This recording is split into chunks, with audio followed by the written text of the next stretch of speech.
Everyone, कैसे हैं आप सभी। स्वागत है आपका मेरे YouTube channel P aerial hubs for you education में। आई होप कि आप सभी बहुत अच्छे होंगे।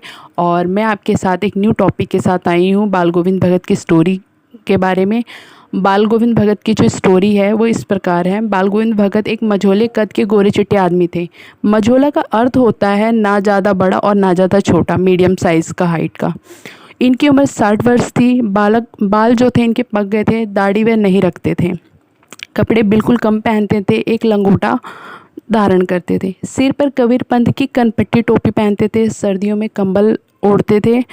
और ये एक गृहस्थ थे। गृहस्थ मतलब अपना काम का संभालने वाले थे, पर सही मायने में ये साधु थे। नाक से लेकर माथे तक एक चंदन लगा होता था, चंदन का टीका। गले में तुलसी की माला पहनते थे। इनका एक बेटा और बहू भी थी, पतोह भी थी। पतोह का अर्थ होता है बहू, बेटे की बहू। ये दूसरे की चीज़ों को हाथ नहीं लगाते थे, बिना वजह किसी से झगड़ा नहीं करते थे, किसी के खेतों में शौचालय तक नहीं जाते थे। इनका व्यवहार जो था बहुत अच्छा था।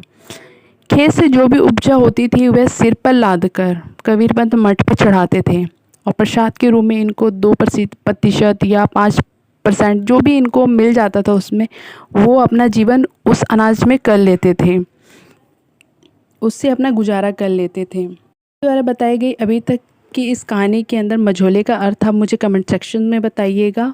और बताइएगा कि वह कबीरपंथ मठ क्या था, साहब वो किसको बोलते थे, इनकी एज क्या थी।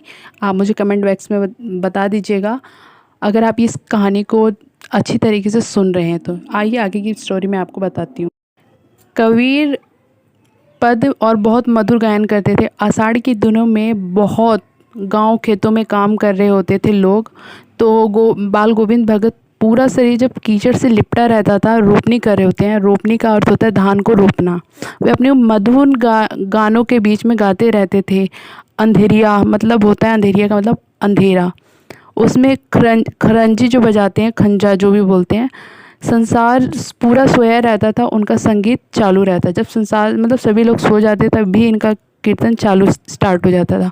कार्तिक मास में इनका प्रभावित्य शुरू हो जाता था। सुबह नदी में स्नान करने गए। लोटा और पोखरा, पोखरा होता है तालाब को बोलते हैं, और ऊंचे मेड़ पर अपनी खरंजियाँ लेकर बैठ जाते थे, अपना गाना शुरू कर देते हैं। गर्मियों में वे अपने घर के आंगन में आसन जमाकर बैठते थे और गीत का साधन शुरू कर देते थे। जिस दिन इनका इकलौते बेटी की मृत्यु हुई, और वह उनके बेटी की जब मृत्यु हुई तो वह आंगन में उनकी लाश को लिटाकर और वहाँ पे खूब गायन गाते हैं, गीत गाते हैं, उत्सव मनाते हैं। और अपनी बहू को बोलते हैं कि ये तुम रो नहीं, आत्मा का मिलन परमात्मा से हो गया, उत्सव मनाओ। ये हर कोई नहीं समझता कि मौत में इंसान हंस रहा है, ये अच्छा नहीं लगता। पर कबीर जो ये थे बाल गोविंद भगत, इनका ये मानना था कि आत्मा का मिलन परमात्मा से हो गया है। कभी उत्सव मनाने के लिए कहते हैं। जब बेटे की लाश को ले जाया गया जलाने के लिए, तो उन्होंने उससे अपनी बहू से ही उस चिता को आग लगाने के लिए कहा। पर उस टाइम में ये सब सही नहीं था।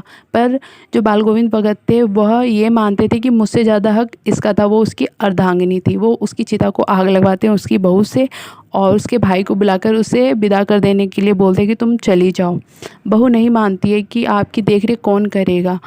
तो बाल गोविंद भगत का ये मानना था कि उसका पूरा जीवन पड़ा है, उसकी दूसरी शादी कर दे। पर बाल गोविंद भगत की जिद के आगे किसी की नहीं चलती है, और वह घर छोड़ के चली जाती है।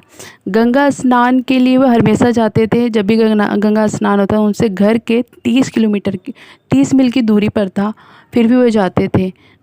हर गंगा स्नान की तरह वो फिर से गंगा स्नान के लिए गए, 30 मील की दूरी तय करके। और जब वहाँ से लौटे तो उनकी तबीयत ख़राब हो चुकी थी। उन्होंने रात में गाना वाना खूब गाया, पर सुबह सब उनकी गाना सुनने के लिए, उनकी मधुर आवाज़ सुनने के लिए तरस रहे थे, तो किसी को गाना सुनने को नहीं मिला। फिर वो घर में आके झांकते हैं तो वो बाल गोविंद भगत जो थे, जो पीड़ित थे, बीमार थे, और वह ख़त्म हो चुके थे, उनकी मृत्यु हो गई थी। इस कहानी के अंदर आपको मझोला का अर्थ मतलब होता है ना बड़ा और ना छोटा। कलेवा जो होता है सवेरा का जलपान। दादूर होता है मेंढक, और बोध बोधा, बोधा जो होता है कम बुद्धि वाले बालक को बोलते हैं, उसे बोधा बोलते हैं। पोखरा मतलब तालाब होता है। इसमें कई जो कठिन शब्दार्थ थे वो मैंने आपको एक्सप्लेन किया है, और मेरी स्टोरी में जो भी मैंने क्वेश्चन पूछे हैं प्लीज़ आप मुझे कमेंट करके बताइएगा आपको ये स्टोरी अच्छी लगी या नहीं लगी, या समझ में आया नहीं आया। मैंने कम शब्दों में से समझाने की पूरी कोशिश की है। धन्यवाद।